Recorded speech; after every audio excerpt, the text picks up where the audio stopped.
What's going on, y'all? Welcome to another episode of the Geek Out Room podcast. Don't forget, you can watch our episodes on the Sauceless Entertainment YouTube channel.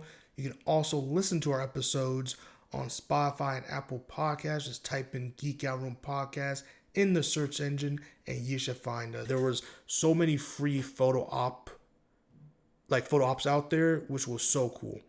And one thing that was super cool to see was the Star Wars. There was this basically this space kind of near the front where it was just like a Star Wars. It was like an alleyway of just Star Wars stuff. It was like a bunch of 2x4s, like just a really well crafted set. And you could take these pictures with these cosplayers that were dressed up as like bounty hunters and Mandalorians and working for the Empire and all this stuff. And it was super cool. They were very nice. They had a table where you could like get information from them on how they built the sets, how long it took. They were very kind and patient with that. And again, it led to some amazing photo ops. I know there was a station for Ghostbusters. There was a station for Back to the Future, and there was like this Victorian, almost like a Victorian steampunk like setup. And we actually interviewed them, so that will be on the channel throughout the week as well. There's a lot of interviews we did with artists and some stuff, so that will be, just takes time to edit, but it will be definitely on the channel, on the YouTube channel, Sauceless Entertainment. So let's get right into Fan Expo Boston. Man, this was a phenomenal event. First things first, they had so many celebrities. I mean, from John Boyega to Hayden Christensen to Ewan McGregor to Michaela Joe Murphy, Todd Haberkorn. I mean, the list goes on. They had so many artists, man. Artist Alley was really, really, really cool. But one thing I want to highlight before anything else, the crew members that were working this weekend were phenomenal. They were on their A game. I've been to a lot of cons in the United States and abroad, and this was probably the most well-staffed and well-knowledgeable staffed for a nerdy event like this. They were very cool. Even when fans were in line, especially these long-ass lines, sometimes for these autographs, they were interacting with fans, joking around with them, talking to them, just helping the time go by. And it was just an amazing experience to see. So I hope they got their due this weekend, but just in case, I just want to, again, hats off to the crew. Very well ran event, very knowledgeable crew, very fun to be around. They just radiated energy, helped keep the energy and maintain the energy throughout the whole entire weekend, which is not an easy task. So shout out to them. So besides the autographs, the celebrities were really cool. I was able to make some custom trading cards that I was able to hand out to certain celebrities I always want to talk to and stuff like that. I didn't even bother with like Hayden Christensen and them because I already knew how, like, Hayden Christensen, no matter where he goes, his line's going to be ridiculous. God bless him. God bless him. Yeah, but I just can't. Hopefully I meet him out in the wild someday, but I cannot do it at a convention. There's just no way.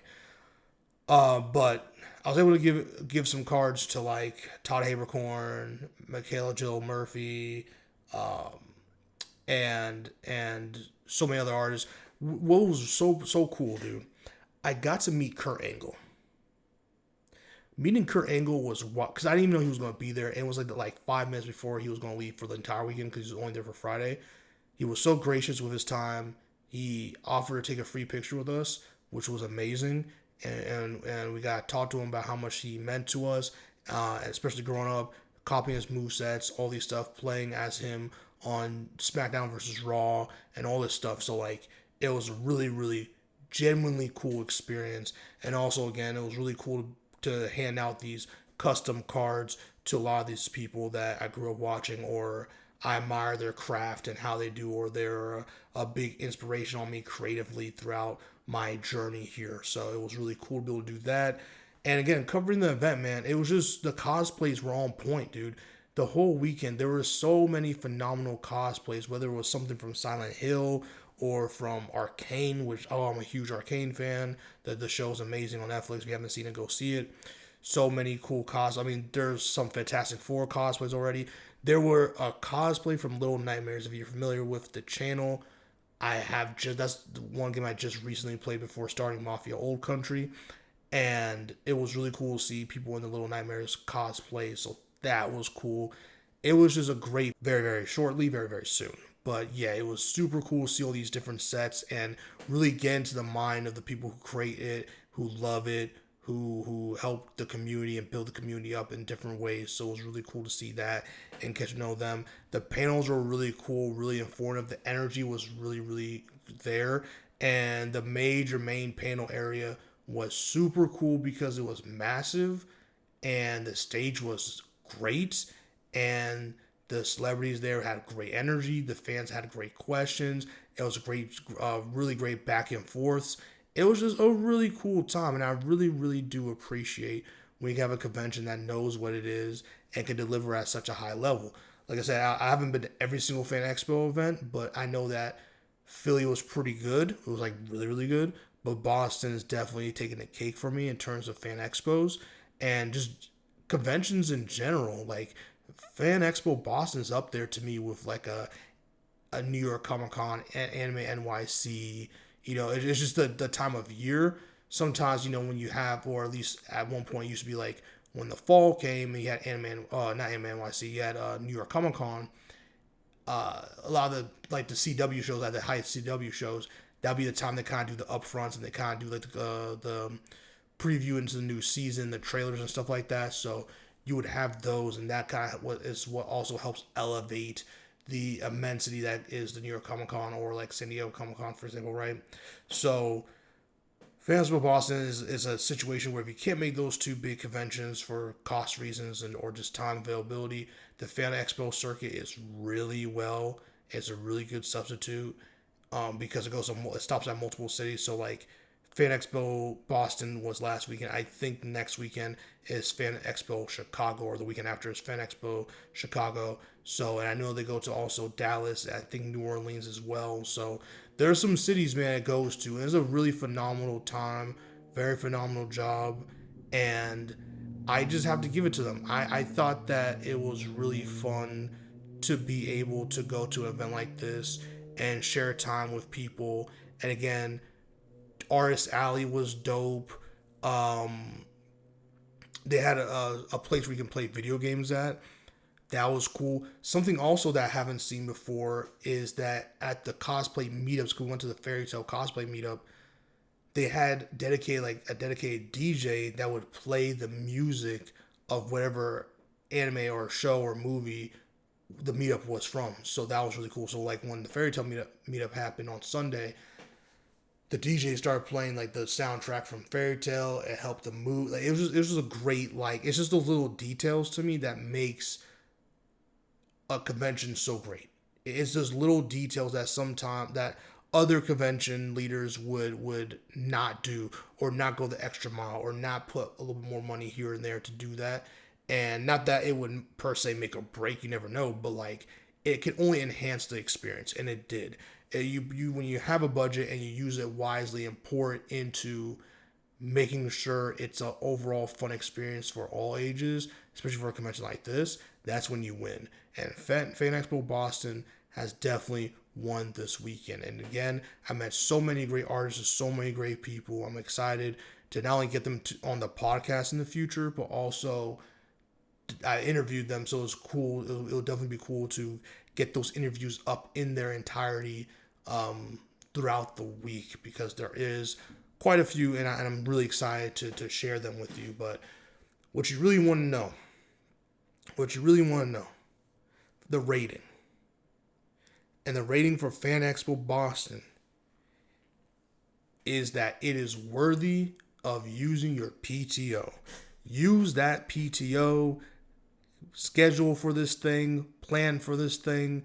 Go ahead and visit Fan Expo Boston in 2026, because regardless of how I get there or why I'm there, I will be there. This was an event that was just really fun, really exciting.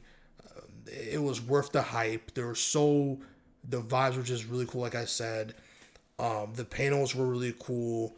I didn't feel like outside Hayden Christensen, which his line is always ridiculous, I felt like everything was manageable. There was times where like there was barely no one in John Boyega's line, and his line was still long. Don't get me wrong, but like he was very accessible. Like it wasn't like Hayden Christensen where it's like, bro, you're gonna be in line. Oh, like this is an all day dedication.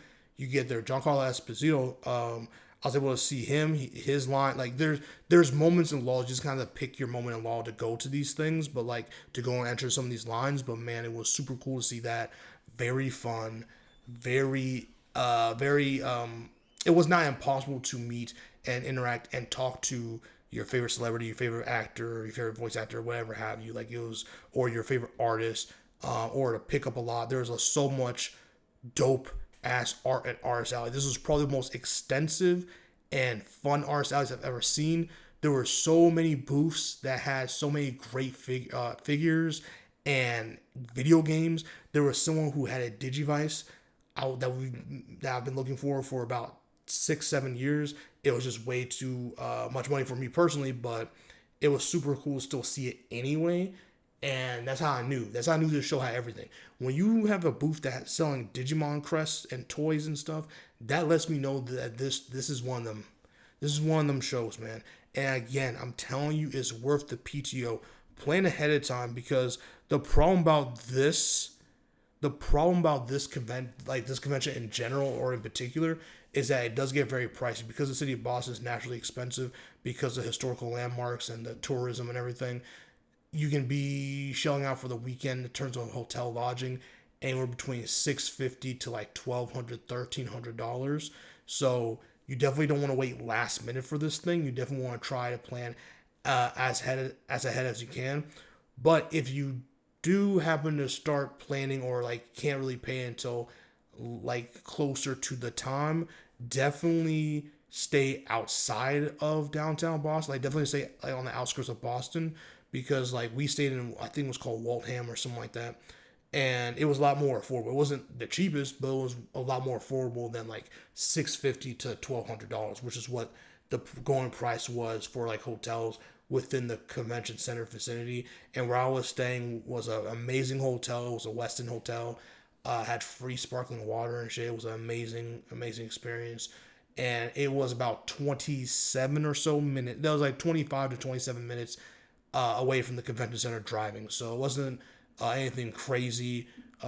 We even went and did a tour of Fenway Park before the convention started on Saturday. That was fun. So there were so many fun experiences, so many cool things to do, to see. The weather wasn't anything crazy. Like it was hot. Like there was some summer heat, but it wasn't anything like super crazy. So we're very fortunate that was like storming or raining or anything like monsooning or anything crazy like that. So it was just a great time. Great time. Highly recommend. So now it's your turn. Let me know in the comment section below. Have you been to Fan Expo Boston in the past, or were you there this weekend? Let me know your thoughts. Let me know your thoughts of conventions in general. In fact, if you've been to a couple, give me your top convention or top 3. I would love to hear it. See you on the next one. Peace.